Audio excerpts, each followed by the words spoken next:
Shabbat Shalom, everybody, and welcome tonight to a very special Shabbat in cooperation with congregations all over the country. HIAS, the Hebrew Immigrant Aid Society, as it was once called, is sponsoring National Refugee Shabbat. But before we get started, just a couple of upcoming program notes. Next week, I will have a conversation with Ashira Solomon. She is the Detroit Community Relations Council's new Associate for Unity, Diversity, Equity, and Inclusion. On March 19th, as many of you read from the special message that came out from our membership committee, I'll be speaking about the traditions of naming synagogues, obviously with a connection to the project that we're about to undergo, where we're claiming our own name. And now coming up to is Passover. It begins Saturday night, March 27th, and our second Seder on Sunday night, March 28th, will be here on YouTube in a much more relaxed atmosphere around the table. There will be no Shabbat on March 26th. As part of our Passover programming, we are offering to those who live in our area a Seder in a box. That's a complete meal, or two, or three, or as many as you want for Passover. Orders are being accepted. The information is in our newsletter, and curbside delivery is available. Our Haggadahs, no matter where you live in the world, are available too. That information is also in our newsletter, which you can always, by the way, find at birminghamtemple.com. And finally, for all of our members, don't forget to hold the date for this incredible fundraiser, Trivia Night, coming on May 15th. It'll be a Saturday evening. Watch for details to come. Now to Refugee Shabbat. Back in 2017, our congregation became very involved in a number of issues, but notably the fight for immigrant and refugee rights. We protested at the airport the very next day after the Muslim ban had been issued. We adopted a Syrian family, an effort that's been ongoing now for many years. We declared ourselves a sanctuary congregation. We put on enormous public displays and attended uncountable protests and demonstrations. Tonight, of course, we can't be together to do this, and we're no longer fighting an administration apology of putting children in cages. But that does not mean our work is over. Just this morning, Texas officials began blaming the spread of COVID on immigrants entering that state. This at the same time that their governor has removed all mask mandates and other restrictions. So we're going to be out here fighting this fight for the basic human rights and dignity of immigrants and refugees for a very long time. And that's why, as congregations across our nation join together in this special Shabbat, we're here too. In a few moments, we're going to hear from the head of HIAS. He'll give us an update on the refugee situation. We're also going to hear from Mamba Hamisi. I conducted a conversation with this wonderful man who, together with his wife, Nadia Nijimbere, refugees from Burundi, recently opened the acclaimed Baobab Fair restaurant in Midtown Detroit. We'll hear how wonderful, how well he's doing. We'll hear how he benefited from one of the most wonderful asylum and resettlement organizations in America, Freedom House of Detroit. And full disclosure, I sit on their executive committee. And we will finish our program tonight with a very special treat that I'll talk about then by Yiddish musician Daniel Kahn. But let's begin as we light our Shabbat candles. Baruch haor ba'olam, Baruch haor ba'adam, Baruch haor b'shalom, b'shalom, Baruch haor, Baruch haor, b'Shabbat.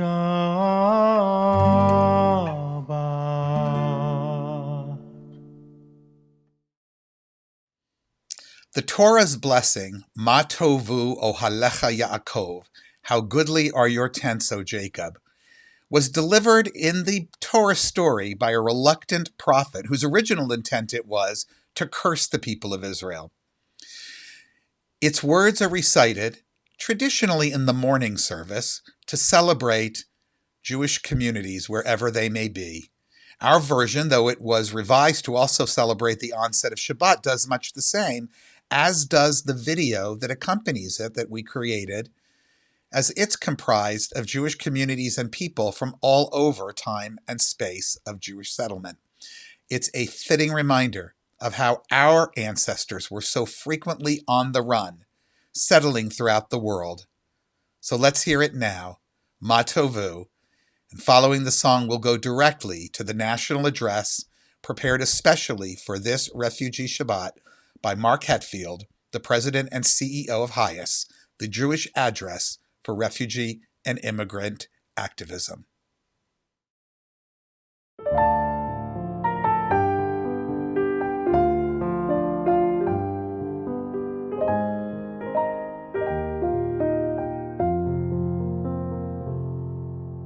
מה טובו אוהליך יעקב, אוהליך יעקב, משכנותיך ישראל.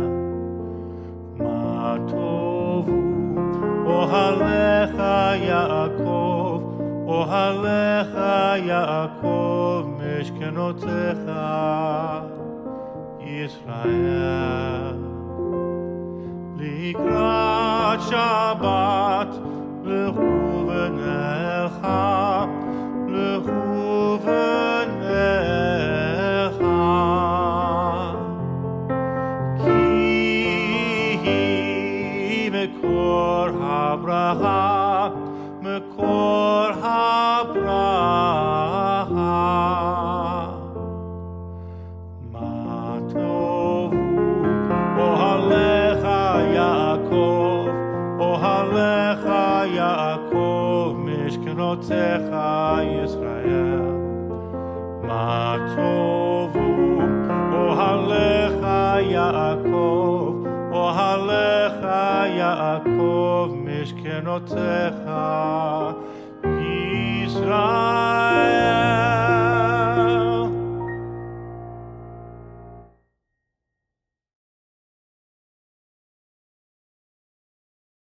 Shabbat Shalom. I'm Mark Hetfield, President and CEO of HIAS, the International Jewish Humanitarian Agency helping displaced persons across the globe to access their rights. And it is my honor to be able to speak to you tonight on Refugee Shabbat.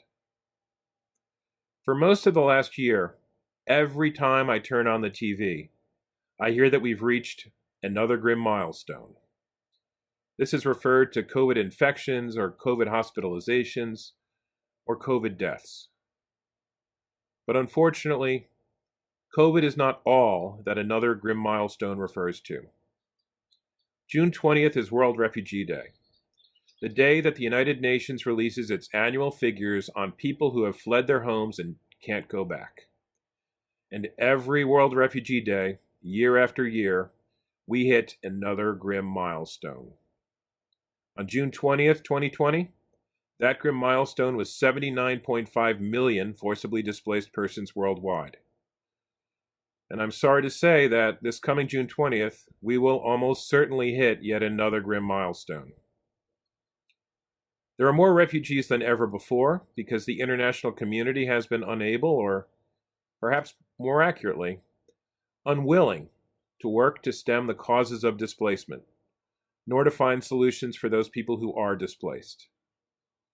And the pandemic, while it's been terrible for all of us, with many of us losing friends and families, has been especially hard for refugees, as these losses all come on top of their losing their homes and even losing their country. In recent weeks, the attitude toward refugees has improved dramatically in Washington, but that does not mean we are free to desist. There is still a lot of work to be done. Executive orders will simply not be enough. For example, the good news is that the White House has officially ended the Remain in Mexico policy, and I am so proud that HIAS is on both sides of the border, working to help asylum seekers who were victims of this inhumane treatment. But guess what? All arriving asylum seekers are still being forced to remain in Mexico, just under a different policy with a different name. And if and when the U.S. does start allowing new asylum seekers to seek protection at the border again, they will almost certainly be placed in expedited removal and detained in jails or in jail-like conditions.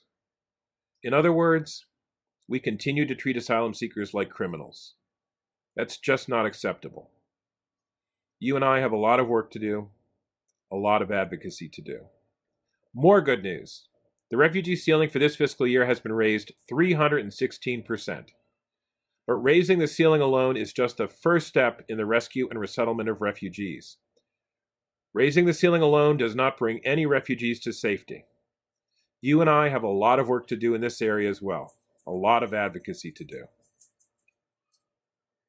Way back in 2016, between Election Day and Thanksgiving, I traveled to Buffalo, New York to see for myself the beautiful refugee resettlement efforts of HIAS's partner, the Jewish Family Service of Buffalo. Their Syrian Muslim clients refer to JFS Buffalo as Jewish Family. In Buffalo, G, a refugee who had been a journalist in Syria, pleaded with me to help her reunite with her daughter and grandchildren who were living as refugees in Egypt. On January 28, 2017, the day after the Muslim and refugee ban, G texted me saying she had cried herself to sleep the night before, knowing her daughter will not be able to reunite with her. 4 years later, I finally heard from G again, this time on Inauguration Day 2021 at 11:51 a.m. G wrote me, "It's a happy day. Congratulations, Mr. Mark. Please bring my only daughter from Egypt. You promised me when we met in Buffalo 4 years ago, and I thank you very much. I love America." For us at HIAS, it's particularly meaningful that G's daughter and grandchildren are stuck in Egypt of all places. It is, after all, the Jewish experience of being stuck in Egypt and the experience of escaping from Egypt that informs the teaching reiterated more than any other that we shall love the stranger as ourselves, for we were once strangers in the land of Egypt. HIAS has saved millions of lives through refugee resettlement. Now, Moses was 120 when he died before reaching the Promised Land. Well, HIAS is now older than that, but we are still going strong, doing our very best to help refugees make it to the Promised Land, or at least to a Promised Land. At HIAS, we know failure all too well. We learn from it. We don't celebrate it, especially when failure means refugee families remain separated and remain in danger. For example, Anne Frank and her family were HIAS clients. That was a failure. We've been failing G for 4 years now, and I will not rest until we reunite G with her daughter. That's why I am so glad to have you here with me today, celebrating Refugee Shabbat. HIAS can only succeed when we have supporters, volunteers, and advocates behind us. Our greatest asset is that we represent a community, and your participation in Refugee Shabbat gives me hope that we will continue to be successful helping refugees, not because they are Jewish, but because we are. HIAS recently re-articulated our core values as an organization. Those core values are welcome, justice, courage, partnership, resilience, and empathy.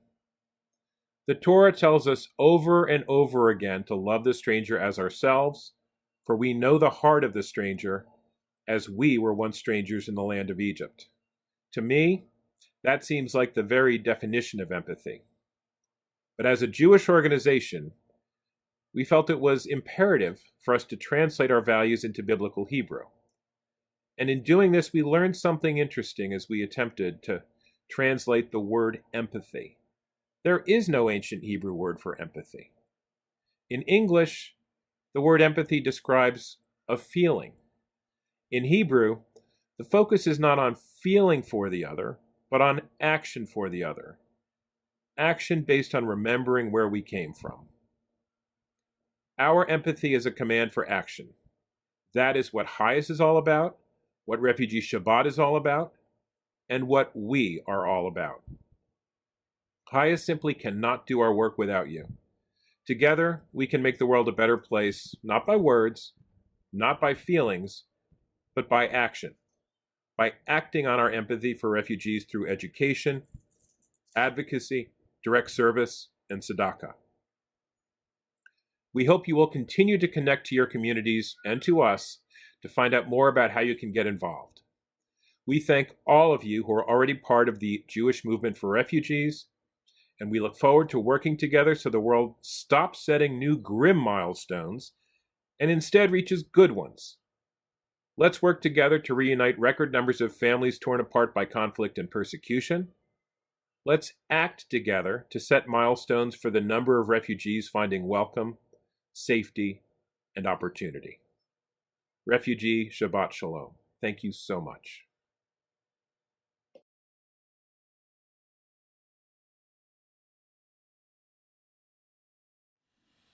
Thank you, Mr. Hetfield, and thank you to Highest for all that it does to advance the agenda of human rights for immigrants and refugees in our country. The New Colossus is the name of the famous poem written by a Jewish woman named Emma Lazarus in 1883. She wrote it to raise money for the construction of the pedestal upon which stands the Statue of Liberty. In 1903, it was cast onto a bronze plaque and mounted inside the pedestal's lower level. It has since become one of the world's most enduring and endearing calls for freedom. The New Colossus by Emma Lazarus. Not like the brazen giant of Greek fame with conquering limbs astride from land to land, here at our sea-washed sunset gate shall stand a mighty woman with a torch whose flame is the imprisoned lightning, and her name, Mother of Exiles. From her beacon hand glows worldwide welcome. Her mild eyes command the air-bridged harbor that twin cities fame. Keep, ancient lands, your storied pomp, cries she with silent lips. Give me your tired, your poor, your huddled masses yearning to breathe free. The wretched refuse of your teeming shore, send these, the homeless, tempest-tossed to me. I lift my lamp beside the golden door. We continue with Afo Ori.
About 3.5 years ago, at our congregation, we held a very different kind of refugee Shabbat. Hundreds of people attended. It was a beautiful evening put on by our Social Justice Committee. We heard the stories of contemporary and historic refugees. We learned about the politics involved, and we learned what we needed to do to advocate for basic human dignity for asylum seekers and others coming to our nation.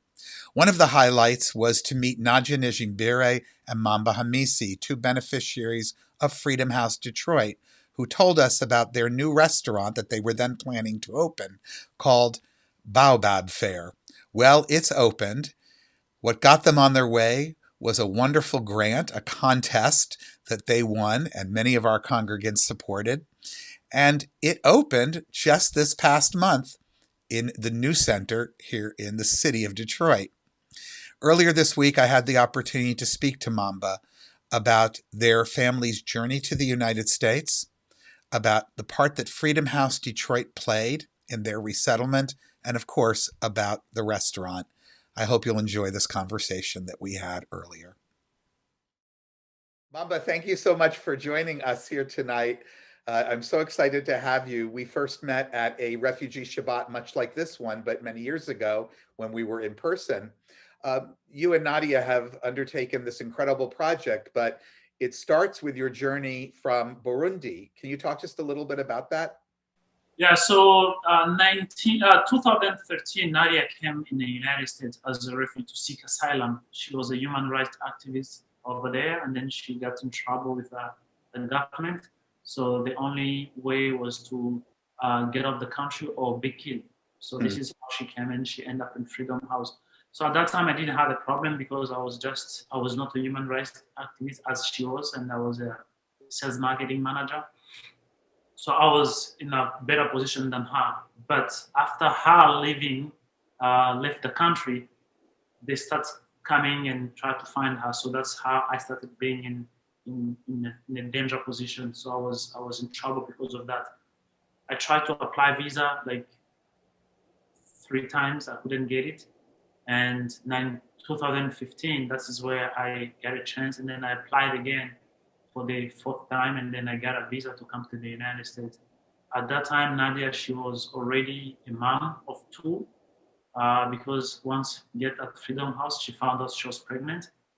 Surprisingly, she was pregnant with twins, and I couldn't see them until they were 2 years old. Yeah. What role did Freedom House play in your resettlement?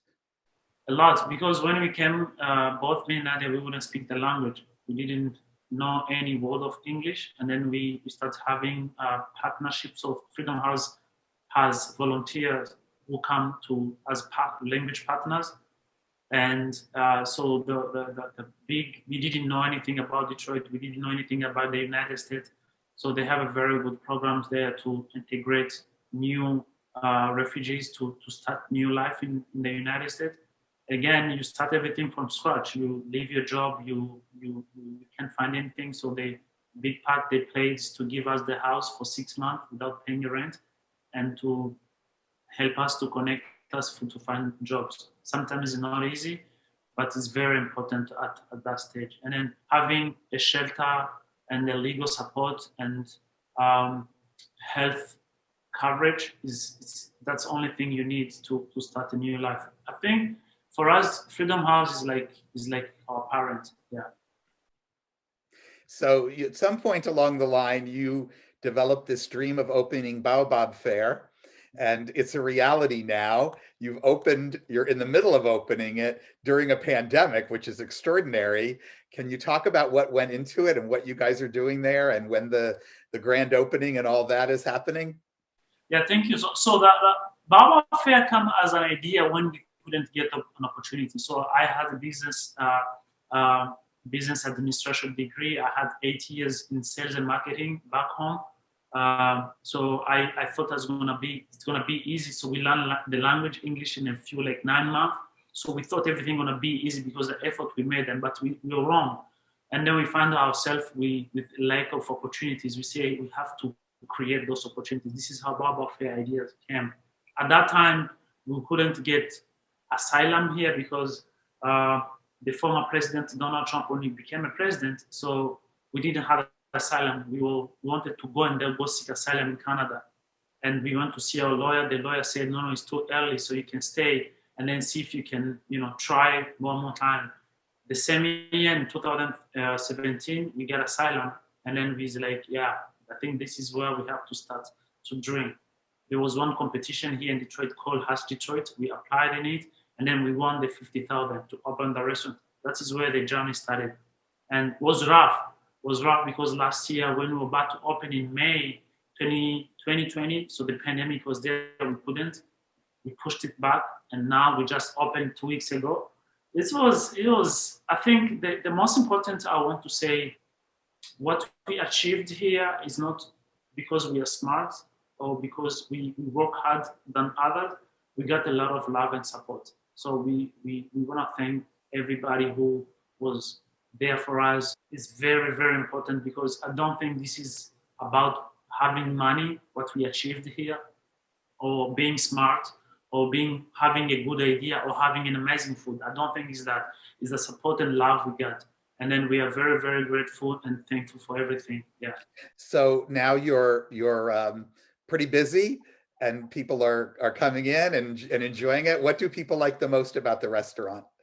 Oh my goodness, everything. They like the design. We made a great, we work with Rossetti as an architect, and the design they put together is amazing. The food is so good. That's, as I said, it's not only about, we are not, we, like these two first week was not about making money, it was about, touching people. Again, there is this stereotype of refugees in the United States. So we're trying to clean that in people's mind. Like refugees, when they get enough opportunity, they can do better.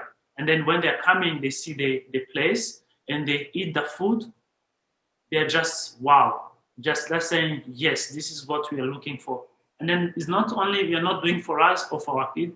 We are doing this for all the people who are out there as a refugee who are coming in this country to restart again the life. It's not easy, but to show them it's not easy, but it's possible, because if we made it, you can make it too. For those in the Southeast Michigan area, it is located on Woodward in the new center. You guys did a beautiful job with it, and I hope that people that are watching this from elsewhere will come to visit and make this an absolute on any trip to Detroit. Best wishes, continued good luck, and thank you so much for taking this time to join us. Thank you so much. Send my love to everyone there. We will, and you just did. All right. Thank you. Good night. We continue now with our hope for peace. Naaseh Shalom.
In this community where we find strength and common purpose, we turn our minds and hearts toward all those who need our love and support, those who are ill, those who suffer pain of the body or spirit, those who are lonely, those who have been wronged. Tonight we extend our well wishes to these members of our community and their loved ones, to Joe Gaden, Demi Bird, Julie Eliason, Karen Tremper Harris, Myron Tink, and Rabbi Peter Schweitzer. May all who suffer know that they are not alone. May they be healed quickly. May they experience a complete recovery, a refuah shlema, the renewal of their bodies and the renewal of their spirits.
Our thoughts turn to those who are no longer with us, our own loved ones, those whom our friends and neighbors have lost, the martyrs of our people whose graves are unmarked, and those of every people and nation whose lives have been a blessing to humanity.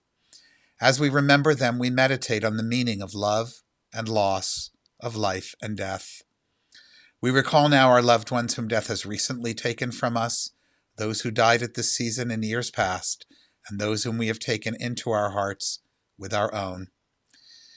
We observe tonight the yahrzeits of these members of our community and their loved ones, of Samuel Bieber, Simon Beltzman, Mark Bonet, Joseph Brown, Elizabeth Freeman, Ida Goldman, Dennis Craig Gotthelf, Ghazala Jamil, Helen Kamani, Catherine Kozak, Joseph Crone, Louis Levin, Edward Levy, David Mello, Ethel Shore, Ray I. Solomon, Ida Tepley, Lena Weinstock, and Wilfred Williams.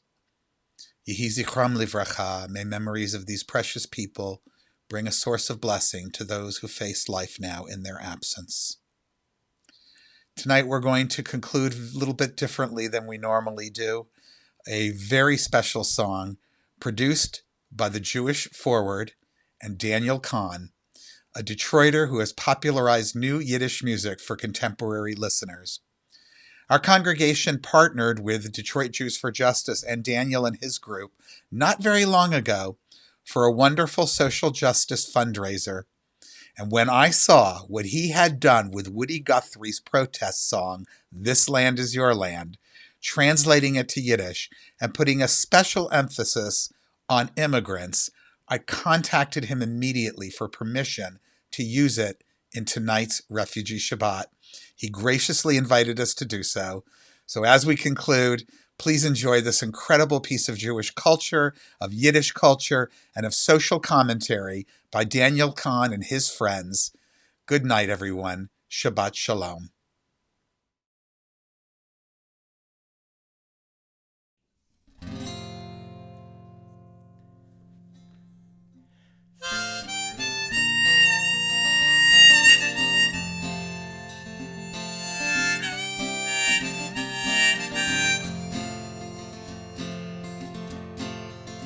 Hab mir gewandert in a Land der Freien, a Reus von Midber wie mi Mitzrayim, gesucht an Ayem Jerusalem. Das is a Land für mir und dir, das Land is dein Land, das Land is mein Land, von Kalifornien bis Ellis Island, von die Größe Osres bis die breite Yamen. Das ist ein Land für mir und dir. Ich gehe rüber, die Berg und Täler, Aaron Geringot, von süße Keller, die Ritschkes murmeln, die Vögel singen. Das ist ein Land für mir und dir. Sehr großen Mäuer mit das Schild des Worts, will Männer reinet, steht das Metronit, nur auf jener Seite steht dort gar nicht. Gott ist die Seite von mir und dir. Das Land ist dein Land, das Land ist mein Land, von Kalifornien bis Ellis Island, von die Größe Oswest bis die breite Yamen. Das ist ein Land von mir und dir. Ich mir wodeln, die Sonne von Neuben, der Beise Winden, sie losen Stäuben, durch die Tumanen hör ich Gesangen. Das ist ein Land für mir und dir. Das Land ist dein Land, das Land ist mein Land, von Kalifornien bis Ellis Island, von die Größe Oswest bis die breite Jahr. das ist ein Land von mir und dir.